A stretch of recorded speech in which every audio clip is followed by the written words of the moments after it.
Hey guys, welcome back to the channel, BBarbstat&fact. I'm Brian. Let's get to it. So today's video is called Colts versus Patriots rivalry, Manning versus Brady between 2001 and 2010, because that's when Peyton Manning played for the Colts. Arguably the greatest rivalry, quarterback rivalry of all time. He continued on in Denver, but I want to talk about the rivalry between Manning and Brady while Peyton was still a Colt.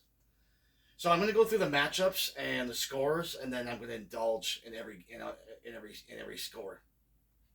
So their first regular season matchup came on September 30th, 2001, 19 days after the September 11th attacks. So the story of Tom Brady, as football fans know, and as Patriot fans know that know the story, know the old legacy. Uh, Drew Bledsoe, who was the quarterback at the time in that season, had gotten injured the prior game against the New York Jets in a 10-3 loss. Took that thundering hit, which shook up the whole NFL world. And in came second year man Tom Brady. Round 6, 199th overall pick. Yeah, I think the scouts didn't do their job at that point. So the Colts came in with a record of 2-0, and the Patriots were 0-2. Two teams that were going in vastly different directions. And you would have thought this game would have been a formality, as the Colts were looking to go to 3-0. They had scored 87 points in their first two games. Manning had thrown 6 touchdown passes in his first two, or 7 touchdown passes in his first two games. Colts were lighting up the scoreboard. Don't they get obliterated, 44-13, and it would be a start of a sequence of many losses against Tom Brady and the New England Patriots. So they met 12 times when Manning was a Colt. 9 in the regular season, 3 in the playoffs. Brady had a 6-3 record in the regular season, 2-1 in the playoffs, including 2 to go to the Super Bowl, or 1 to go to the Super Bowl, 1 to go to the AFC Championship.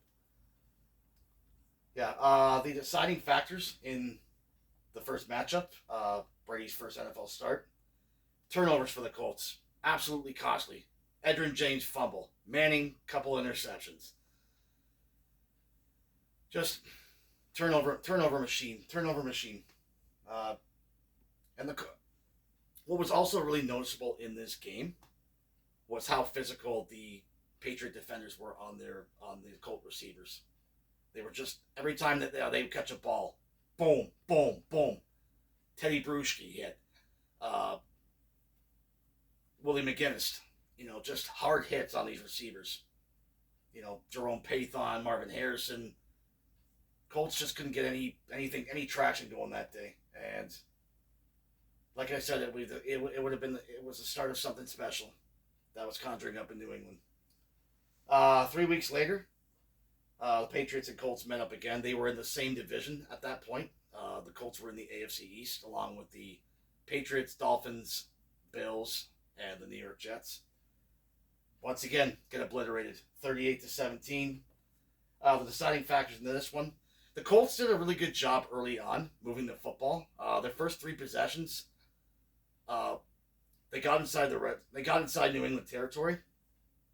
But the first possession ended with a block punt or block kick. Next one ended in a field goal, and the next one ended in another block kick. 2 block kicks in a football game. What are the odds? Mike Vanderjagt not having a very good day in this one. Special teams are real key in this one. Also, Patton's 4 quad game. David Patton, who was the New England wide receiver at that point, 4 touchdowns, 2 receiving, threw for a touchdown, and ran for a touchdown. Guy was just doing it all. So that was ultimately the deciding factors in that one. They don't meet up for another 2 more years after that. The following year, the divisions merged.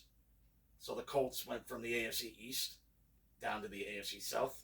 So the new divisions were Patriots, Patriots, Jets, Bills, and Dolphins in the AFC East. And in the newly realigned AFC South, you had the Colts, the Jaguars, the Titans, and the inaugural Houston Texans. So the Colts and Patriots don't meet up until November 30th, 2003. The Colts and Patriots come into this matchup both 9-2. Colts substantially better on defense and just starting to become one of the best teams in the NFL. This is a year where Peyton Manning really started to take off. He had 29 touchdown passes, 10 interceptions that year. Was named co-MVP of the NFL, sharing it with Steve McNair of the Tennessee Titans. Colts, however, lose this game 38-34. The deciding factors. So the Colts had a drive. Actually, let me summarize this from the beginning. Colts were down 31-10. Manning had just thrown an interception early in the third quarter. And then the Colts come back, score 3 consecutive touchdowns. Marvin Harrison, Reggie Wayne, Marvin Harrison, and Troy Walters. Colts come back, tie the game. Patriots go back and score. Colts get a field goal. They get the ball back with just under a minute remaining. They drive the ball down the field, and they have first and goal inside the 5-yard line. Don't they go 4 run plays up the middle? Edgerrin James, stuffed. Edgerrin James on second and goal, stuffed. Third and goal, stuffed. Fourth and goal, Willie McGinnis, who was the linebacker for the New England Patriots and one of the best in Patriots history, stuffs them at the 1-yard line. Patriots prevail, and that was ultimately the deciding factor, that fourth down goal line stand. They would later meet up a couple months later in the AFC Championship game to decide who goes to the Super Bowl. Colts come into this game hotter than fish grease. Peyton Manning throwing for 8 touchdown passes, over 800 yards throwing. The Colts in the first 2 games against the Broncos and Chiefs, which were Manning's first 2 playoff wins, by the way. This is his 6th season. Not one interception, not one fumble, no turnovers, no punt. They didn't punt the ball for 2 games. They come into this game hotter than fish grease, and they basically get dummied 24-14. The deciding factor in this game, 4 interceptions by Manning. The Patriots defense just dummying the Colt offense. Again, like I mentioned in the very first game, or in all the matchups including this one, the Patriots just had their number every time they would play them. For whatever reason. They just had their number. They were very physical with their receivers at the line of scrimmage, and the Colts just couldn't figure it out. And they made Manning look very ordinary in this game. I told you after this game, I played like a dog. So, Colts lose. Manning having a very tough day. It was snowy, cold, but that's not an excuse. But, yeah. The following year, on opening night, Thursday Night Football, which was the inaugural Thursday night game, Colts back in New England. New England, the now Super Bowl champion, defending Super Bowl champion New England Patriots. Very entertaining game, but once again, the Patriots prevail, 27-24. The deciding factors in this one, Vanderjagt missed a field goal late to tie the game, which kind of leaned a little right for him. This was called foreshadowing. Good, entertaining game, back and forth. Patriots turned the ball over. Colts on the opening drive down the field. Edgerrin James fumbles inside the 5-yard line. Patriots turned the ball over a couple times. Sloppy game, but entertaining. Patriots prevail. They would later meet in the AFC Divisional. Manning would go on and throw 49 touchdown passes in that 2004 season, eclipsing Dan Marino for touchdown passes in the season, as he had thrown 48. Manning had surpassed him with 49. In the AFC Divisional later on that year, Oh, these Patriots, man. Again, 20-3. They hold the most potent offense, one of the most potent offenses in NFL history, to 3 points. Manning with an interception in that game. Deciding factors. So it was 6-3 for the Patriots at halftime. Still very much a game. However, the first two drives that New England gets, they take. One was like 7 minute drive. One was like a 6-7 minute drive again. Two consecutive lengthy drives. Bam, touchdown, touchdown, 20-3. Patriots put this game out of reach, which is very ironic considering how potent that offense was that year. And again, same thing, same situation. Like last year in the playoffs, and the very first game they ever Brady and Manning ever met. Patriots just have their number. Again, being very physical at the line of scrimmage with their receivers, shutting them down. And then the following year, look at this score, November 7th, 2005. Colts 40, Patriots 21. You've got to be drunk, right? Tell me you've got to be drunk. No, this is accurate, 40-21. Peyton Manning finally getting off the slide, puts up an historic performance, finally gets that monkey off his back, gets that first win in Foxborough against Tom Brady, and it was his first win in Foxborough, period, since he come into the league. The Colts win 40-21. Manning throwing for over 300 yards, 3 touchdown passes. Colts offense was just unstoppable all night. Patriots had a few injuries. Rodney Harrison did not play in that game. A couple other major injuries, but no excuse. Colts finally get off that hump. And then almost a year later on Sunday Night Football. That game was on Monday night, by the way, the November 7th. Following year on Sunday Night Football, Colts win another close one, 27-20. Oh, we're finally beating the Patriots in New England. We finally got these guys. We're beating them. Now, we got over that hump. We're being more patient on offense. We're doing a combination of running and throwing the ball, keeping the Patriots defense off guard.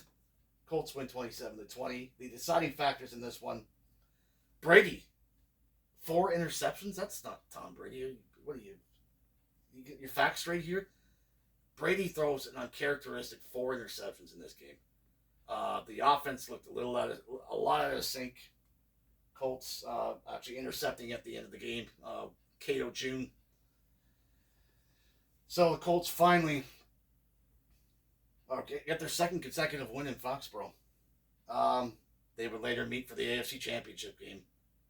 Both going their very different paths to get there, but regardless, they got there. Colts win 38-34 over the Patriots.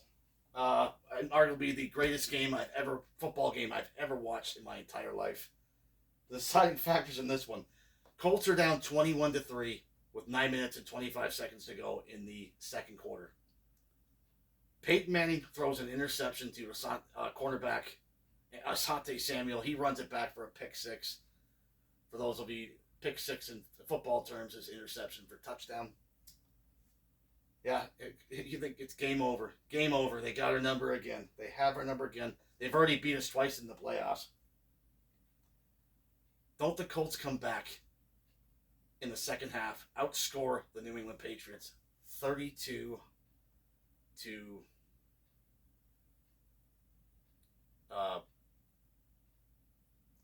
anyways, 32 to 13 in the second half. Incredible comeback. Actually, I'll recap how it went. Joseph Adai in the last minute. Peyton Manning leads them down the field. They score a touchdown. Joseph Adai up the middle. 38-34 Colts. Brady gets the ball back with a minute to go. Peyton Manning has his head down on the sidelines. If it's any other quarterback, trying to come back and trying to win this game, it's probably not going to happen. But it's Tom Brady. Peyton Manning has his head down like this on the sideline.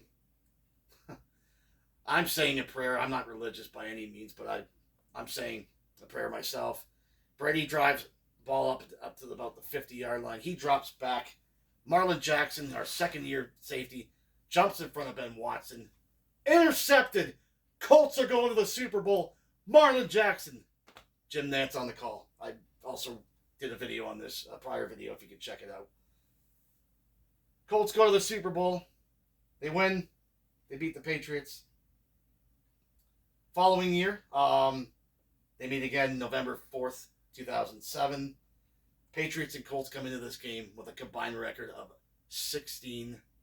It was the most watched. It was the most televised game in NFL history. Both undefeated teams, both two of the best teams in the world. It's not the case now. Deciding factors: Colts over Patriots. We're down 10 heading into the fourth quarter. Come back and win that game 24-20. Oh, it doesn't say it here. Yeah, there's no 20 here, but the final score was Patriots 24, Colts 20. Yeah, like I said, they overcome a 10-point lead. Actually, Brady would later go on and eclipse Peyton Manning's record, which I never thought would ever be touched, with 50 touchdown passes. He broke that record. But they would go on and lose the Super Bowl to the New York Giants. Remember that David Tyree catch? Rodney Harrison. They met the following year on Sunday Night Football in November. But Tom Brady had blown out his knee, so it was Matt Castle taking over. The Colts had won 18-15 that game. Very low-scoring game. And on November 15th, 2009, another wild game. Colts were down big in this one. 17 to start off the fourth quarter. They were down 31-14. Deciding factors: they overcome a 17-point deficit to win 35-34. I have here deciding factors: overcoming a 17-point deficit. That wasn't the most influential part of the game. The Patriots are up 38-34 with just over 2 minutes to go. They got fourth down and 2, I believe, at their own 20. I think it was at the 28-yard line. Pretty sure it was the 28-yard line. So they have to get to the 30-yard line to get a first down. The Colts offense was hot, and Bill Belichick was contemplating on whether or not to punt this ball or to go for it. He decides to go for it, not trusting his defense. Terrible decision on his part. Patriots go for fourth down and 2. Like back then, you just didn't do that. Pin them deep, make them go the length of the field, and force them to beat you that way. They go for fourth down and 2. Kevin Falk, Brady gets rid of the ball. Kevin Falk is bobbling it. By the time he possesses it, he's before the line of scrimmage. Colts take over. Peyton drives him down there, throws to Reggie Wayne. And the Colts win 35-34. And then the following year, November 10th, 2010, would be the last time Peyton Manning and Tom Brady, at least in a Colts uniform. At least Colts Patriots, right? Because the Patriots after that would just take over, and it wasn't even close for years after that. Deciding factor in this game: Manning throws an interception at the end of the game. Colts were down 17. Cut the lead to 3, got the ball back, we're driving, and then threw an interception at the end inside the red zone. Look at this. I mean, this is arguably the greatest rivalry of all time as far as NFL quarterbacks go. The professionalism, the greatness, the leadership, unprecedented and unmatched by far. Look at these last 4 games right here. Look at this. What do these all have in common? Big comebacks. Colts coming back from 18 in the AFC Championship. Patriots overcome 10-point deficit November 4th. Colts overcome a 17-point deficit. And again, the same thing. Big, massive comebacks, man. Massive comebacks. Just... I was so blessed to have witnessed this. You know, the Patriots had our number, then we had their number, then they had our number. We had their number, and now they've had our number ever since. 2 of the greatest quarterbacks ever, of all time, I think, in my opinion. So, anyway, that is it for this video. thank you very much for watching. I hope you enjoyed it just as much as we did producing it. I will be posting another um, in person in the foreseeable future. I also upload YouTube shorts, so they're highlights about sports highlights of players that play for the Colts, the Toronto Maple Leafs, Boston Celtics, the Hamilton Tiger Cats. I've yet to do one on that. Those will be ongoing. It's been a lot of Andrew Luck. I just did some Jonathan Taylors. Going to be doing a few more soon. And yeah, so talk soon, and thank you for your support. And have a good one.